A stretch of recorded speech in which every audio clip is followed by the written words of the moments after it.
Hey, hi guys, this is Nitin Pawar. Welcome to my channel. If you're looking for job change in data warehousing domain, it may be ETL developer, ETL tester, or reporting developer, reporting testing. Knowledge of SQL is very essential to get the job in this domain. So to address that, I'm preparing series of videos which will help you guys to understand the databases, how to create one, how to add, delete, update your data, and you'll learn how to write down your own queries. So these are the content of my videos.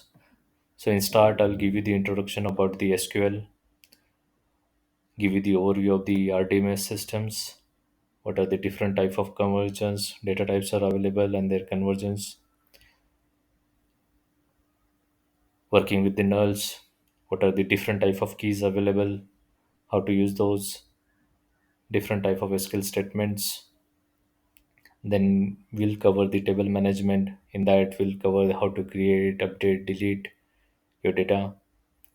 Then we'll cover the joins. In joins, we'll cover the inner joins, outer join, left join, full join, self join. Then we'll cover the set operators. In set operators, we'll have intersect, minus, except, and then we'll cover some basic overview of how views are created, what are the functions, and the store procedure. So let's get started. So, what is SQL? So, SQL stands for Structure Query Language. We use SQL to create the data in your databases, and you use the SQL to insert the records, update the records, retry the records, or delete the records from your database tables. So, what is database and what is RDMS systems? A database is an organized collection of data so that it can easily be accessed and managed.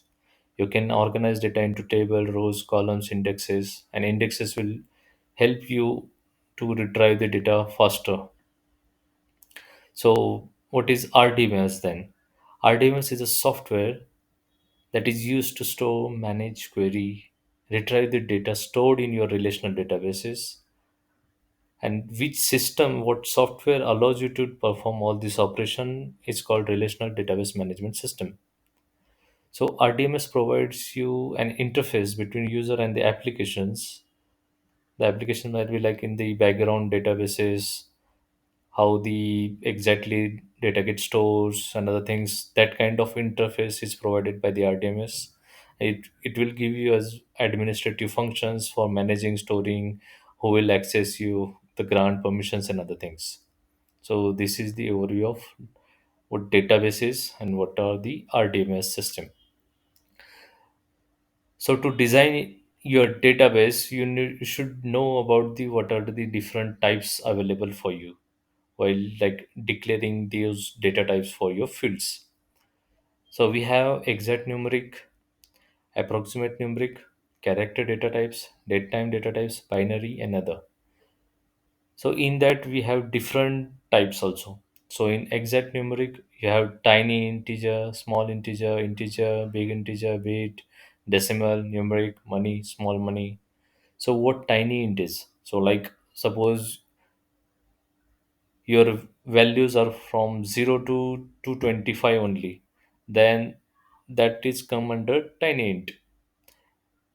Small int like it will cover from like minus 30,000 to plus 30,000. Integer will have its own limit. Big integer have its own limit.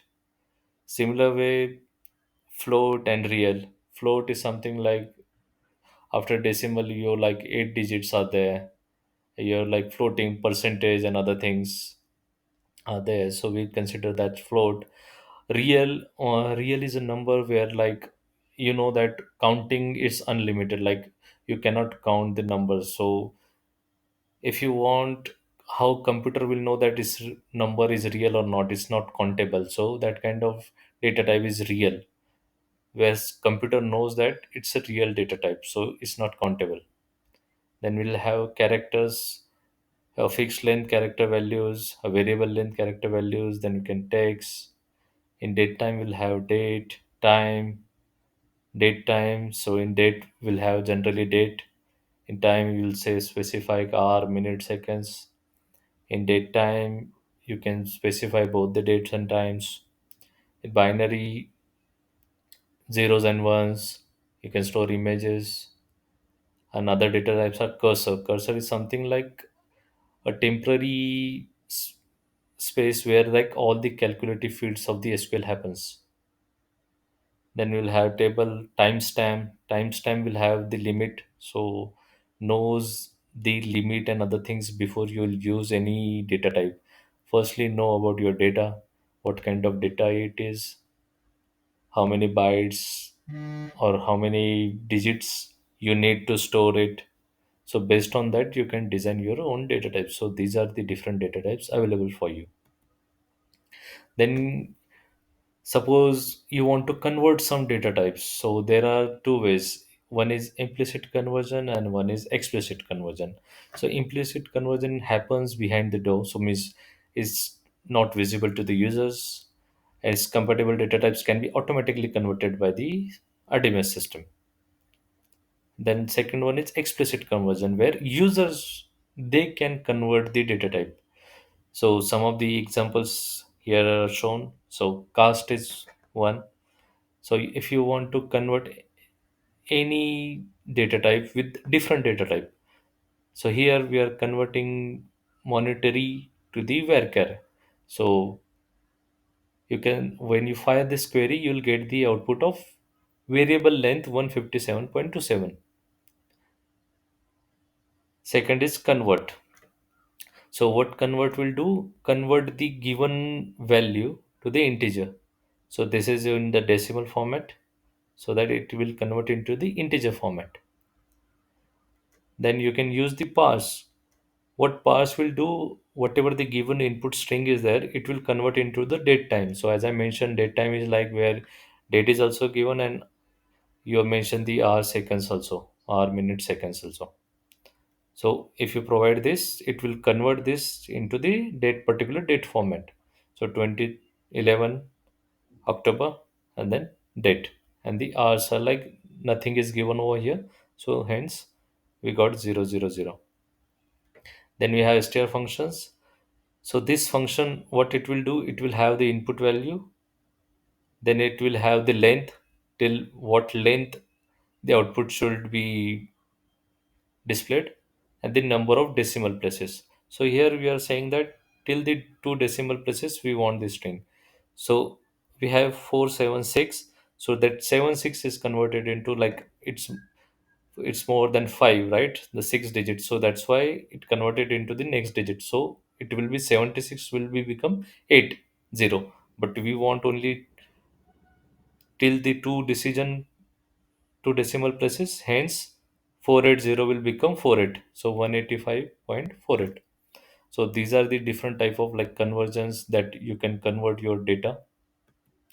Then you should know about the null values, how the null is populated, how you can use the null values, and how the null will like represent in different operations. So null is represent a missing or unknown value. We don't know exactly meaning of the null, so it's like unknown value. So suppose if you perform some operations on the null values, what options will you get? Like the output will be like if you perform 2 plus null in your select statement, you will get the null as output. Same with the string also. If you try to concatenate any string with the null, then your output will be the null. What are the different type of if you want to comparison, do the comparison between the nulls. Null equals to null will return you false value because you will say that okay null you don't know the value so those values should be same. No, it's not. And when you write down the when null is null at that time it will return true value. Then we'll comes to know about the what different type of keys are available for the SQL. So in SQL you'll have the primary key, you have foreign key, super key, candidate key, unique key, business key, and many other keys are there. So I'll try to cover what are the important ones. So What exactly is primary key? A primary key is used to assure the value in particular column is unique. How you can say that? Suppose you have a table, or suppose student table is there, so they have their roll numbers and other things, and suppose we are defined that roll number as a primary key, so no two people can have the same roll number. So it makes sure that no duplicate values are inserted for that particular column. And similar way, it focuses on the uniqueness of the table. It is column or set of columns that uniquely distinguish every row in your database. Suppose you have 10, 15, 30 students. So each and every student will be uniquely identified based on that primary key, and it cannot contain the null value. So you should know that. So this is primary key. What is foreign key? Foreign key is generally used to build the relationship between the two different tables. Suppose I have already covered means in my different videos what are fact and dimensions.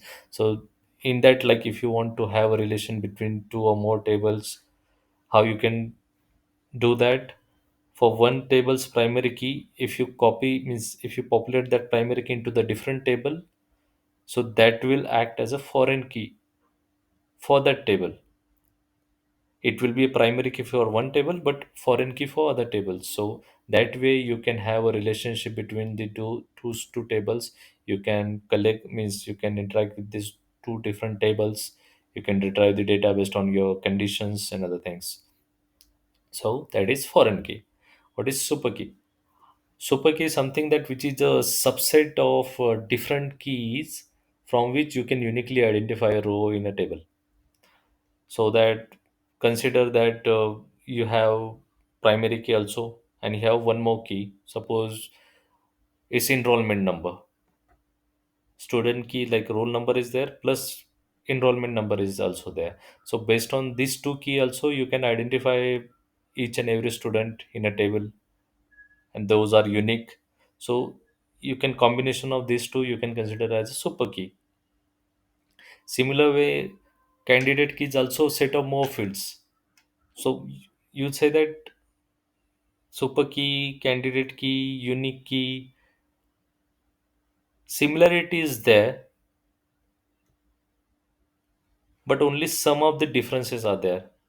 So if you consider the unique key, in again in unique key you say that the set of columns based on which you can identify a row in a table, that's a unique key. But unique key can have a null value also, but your primary key cannot have the null value.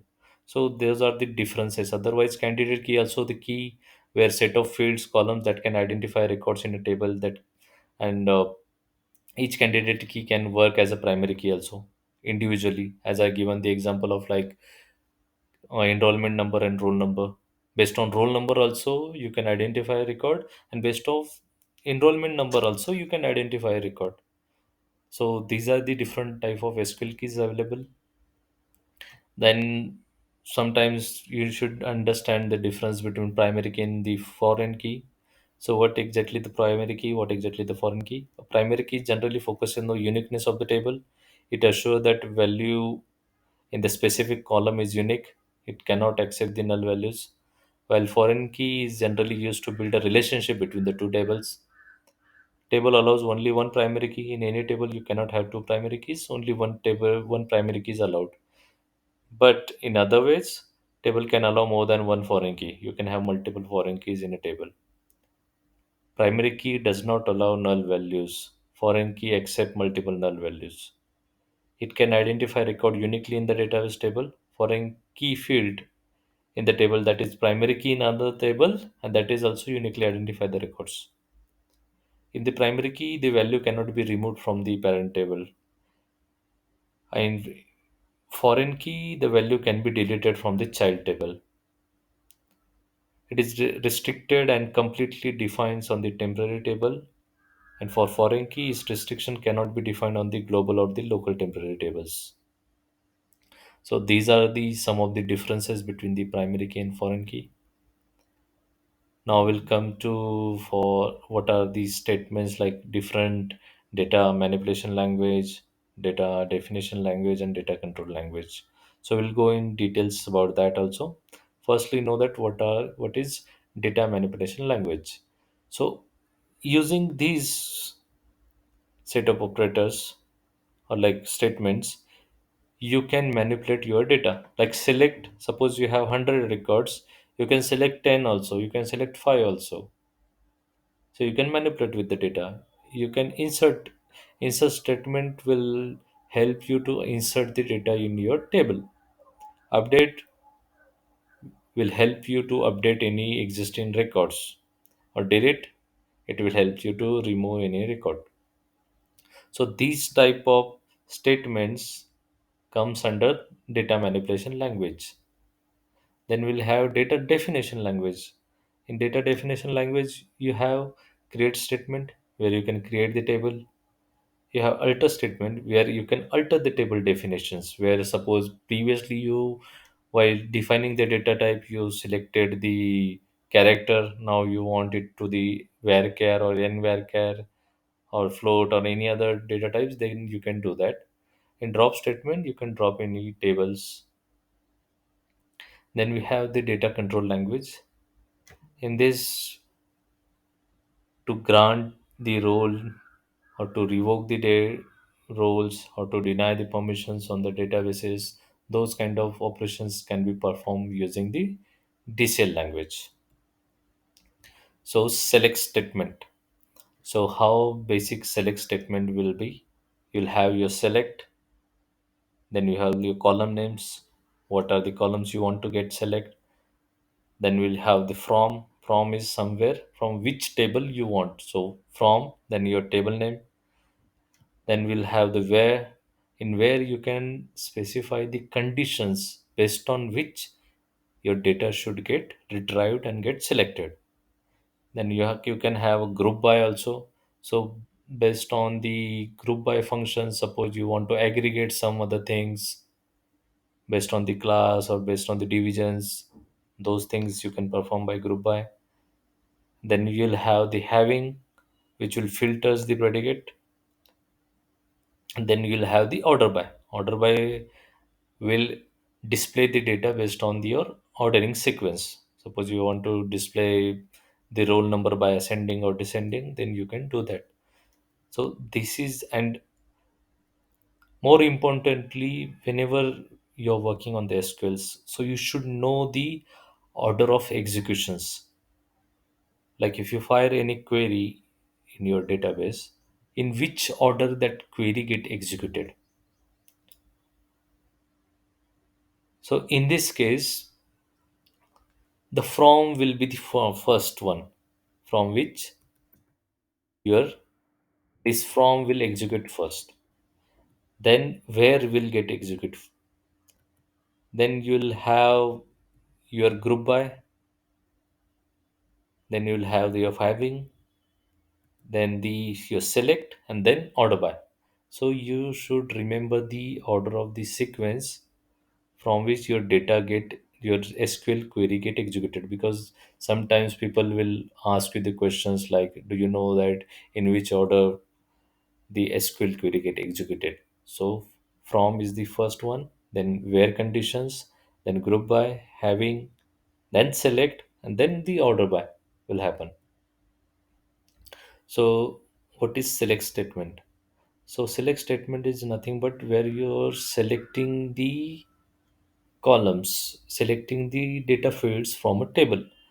Either in the first example, you can see that you are selecting all the columns from your database. So if you don't know, suppose your columns having 100 rows or 100 columns, you don't want to specify those columns, you can select star from that particular table. So that is one way. Second one is, suppose if you want to know some of the fields or you want to retrieve only some of the fields, like in your student tables, you want to only know about your first name, last name, then you can select, in select, just write down those column names and then from that table name. Third way is like alias.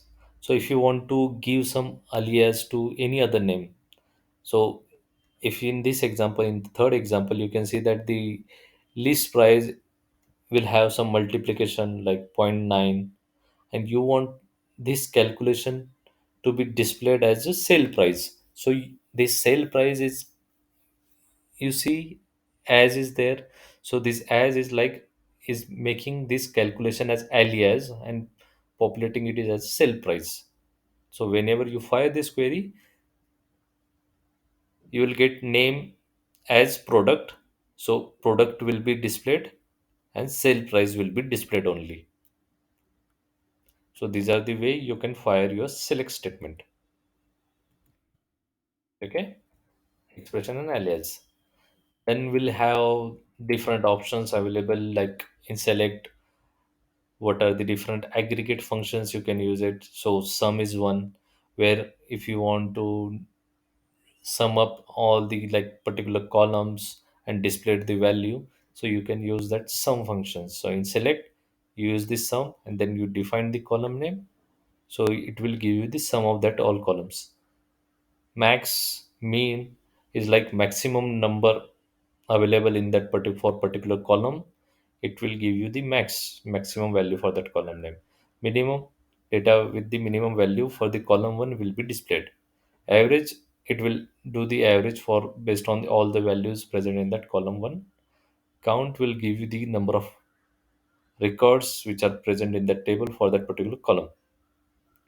Then we'll have grouping by column one, group the data based on the column one.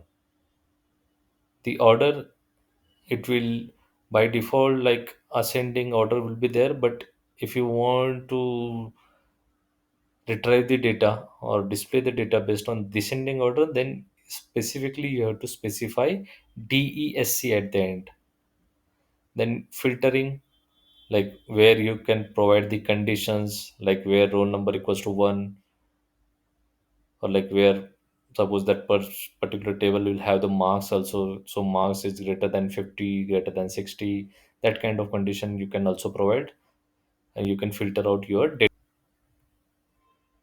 I guess for this in my upcoming session, I'll cover the table management, so where you will create the table, update the tables, delete the operations, truncate, alter, those things we can cover in our my next session. If you have any questions related to this, do let me know. I'll try to answer those questions. Thank you so much.